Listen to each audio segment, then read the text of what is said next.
Okay, so in this truss, we want to find out how much force is in that string.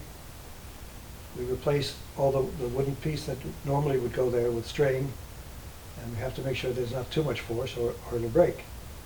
So we're looking at member CD.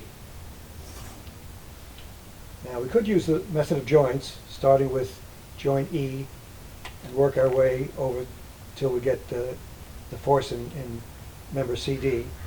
But an easier way is called method of sections, where we just take a section of what we want to analyze and only analyze that section.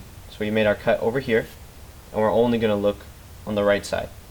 Okay, so bring up the next poster. You know, leave that one there. Bring up the next poster. Yep. There you go.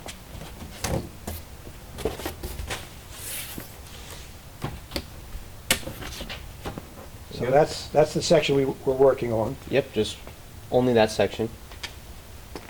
And now we've got, at E we've got an arrow going up, that's the reaction, 75 pounds. Yep. The 50 going down, that's the weight from before. Yep. So we're looking, trying to find out CD, which one is CD, We're here. and GF and GD. Right. They connect somewhere Right. over here. Yeah. So let's start with the sum of the moments at point D. Where's D? Okay. This one point. Now remember, moment or torque is, how do we compute it? Force times distance, interchangeable with torque. And distance is the distance from the line of force, a straight line from the line of force to the pivot point. Correct? So over here, the pivot point is D.